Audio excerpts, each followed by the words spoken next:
नमस्कार साथियों, स्वागत है आप सबका हमारे पंकज दुबे साहित्य यूट्यूब चैनल पर। तो साथियों, आज हमारा एक नया टॉपिक है काव्य के गुण। जैसा मैंने आपको इसके पहले बताया था काव्य के भेद और उसकी परिभाषा। तो आज हम पढ़ेंगे काव्य के गुण, जो जिसके जो है 3 भेद होते हैं मुख्य। और पहला भेद आज हम यहाँ देखेंगे, इसको हम कहते हैं प्रसाद गुण। तो प्रसाद गुण का मतलब होता है प्रसन्नता, प्रसन्नता या फिर खिलना। कहने का मतलब जहां पर आनंद हो, जहां पर आनंद हो, जहां पर सहजता हो, जहां पर सरलता हो। अर्थात कहने का मतलब शांत रस और भक्ति रस देखने को मिले, वहां पर जो है प्रसाद गुण होता है। तो जिस प्रकार से आप प्रसाद का मतलब आप जानते हैं, भगवान को चढ़ाया जाने वाला भी एक प्रसाद होता है, जो आसानी से सहजता से पच जाए, जो सहजता से पच जाए, अर्थात समझ में आ जाए। कहने का मतलब जो सरलता से, सहजता से, आसानी से समझ में आ जाए, उसे ही हम प्रसाद गुण कहते हैं। जिस प्रकार से किसी भी बीमारी से ग्रसित होने के बावजूद भी भगवान का प्रसाद आदमी या व्यक्ति, रोगी व्यक्ति भी आसानी से उसको ले लेता है और पच जाता है, उसी प्रकार से काव्य में जो सरलता और सहजता, आसानी से अर्थ स्पष्ट हो जाए, उसे हम प्रसाद गुण कहते हैं। तो जिस प्रकार से हम यहाँ पर कहेंगे कि इन्होंने कहा, मम्मट ने,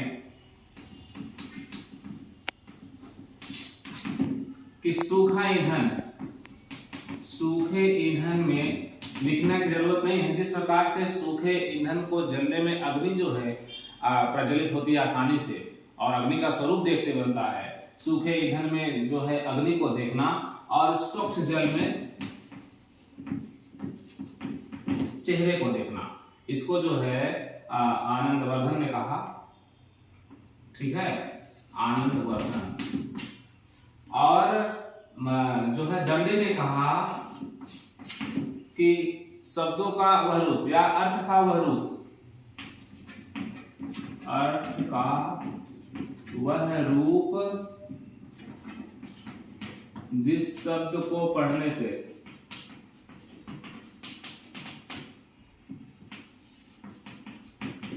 आसानी से स्पष्ट हो, अर्थात अर्थ ऐसा जिस शब्द का अर्थ आसानी से समझ में आ जाए, उसे हम प्रसाद गुण कहते हैं।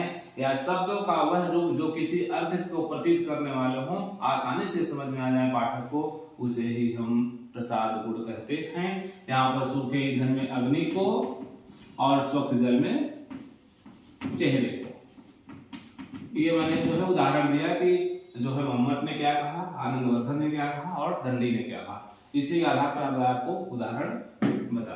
तो इसके आगे हम आपको उदाहरण प्रस्तुत कर रहे हैं काव्य के गुण में प्रसाद गुण का उदाहरण जो आपको सामने है। तो मैंने कहा जो सहजता से, आसानी से समझ में आ जाए, उसे हम प्रसाद गुण कहते हैं। तो यहाँ पर देखो, बिना समझाए, नई कविता की तरह से है, किसी को बताना नहीं होगा, पाठक अपने आप ही कविता को देखते ही, शब्द को देखते ही अर्थ समझ जाएगा। जैसे विनती सुन लो हे भगवान, हम सब बालक है नादान। इसमें समझाने की कोई जरूरत नहीं है, प्रत्येक पाठक इसको अपने आप जो है स्वतः अंतर्मन मन से समझ जाएगा। दूसरा है जागी रही भावना जैसी, प्रभु मूरत देखी तिन तैसी, जैसे तुलसीदास जी ने इसको लिखा है। तो ये आप जानते हैं, आम जनमानस में लोग हमेशा बोलते रहते हैं, जिसकी भावना जैसी होगी प्रभु उसको, उसकी मूरत में उसको जो है स्वरूप को, उसको आसानी से समझ जाएंगे। और तीसरा है विस्तृत नभ का कोना कोना, मेरा न कभी अपना होना, परिचय इतना इतिहास ही, उमड़ी कल थी वह आज चली। तो ये जो निराला जी की रचना है, इसमें जो है किसी के दुख को देखा जा रहा है कि इस विस्तृत संसार में मेरा जो है कोई नहीं है। और अगला है हे प्रभु आनंददाता, ज्ञान हमको दीजिए, तो शीघ्र हमारे दुर्गुणों को दूर हमसे दूर कीजिए। तो हे प्रभु आनंददाता, इसमें समझाने की कोई जरूरत नहीं है, इसको पढ़ते ही तो जहां पर ऐसे सरल या सहज कविता देखने को मिले, आप तुरंत जो है यह समझ जाइए कि यह प्रसाद गुण इसके अंतर्गत है। तो साथियों, किसी भी काव्य का जो काव्य सौंदर्य लिखने के लिए हो तो आप आसानी से इसको समझ जाएंगे। इसके आगे और भी बहुत सारी कविताएं हैं, बहुत सारी कविताएं जिसमें आप आसानी से कर सकते हैं। जैसे मान लीजिए अभी एक नया गाना शुरू हुआ है कि यमुना जी तो कारी कारी, यमुना जी तो कारी कारी, राधा गोरी गोरी, वृंदावन में धूम मचावे बरसाना री छोरी। तो ये सब जहां देखने को मिले आप आसानी से समझ जाइए कि हाँ यहाँ पर प्रसाद गुण है। तो मुझे उम्मीद है कि आप आज काव्य के भेद में, काव्य के गुणों में आप प्रसाद गुणों को आसानी से समझ गए होंगे। इसके बाद वाले जो है चैप्टर में या वीडियो में हम आपको फिर मिलेंगे। तब तक के लिए धन्यवाद, नमस्कार।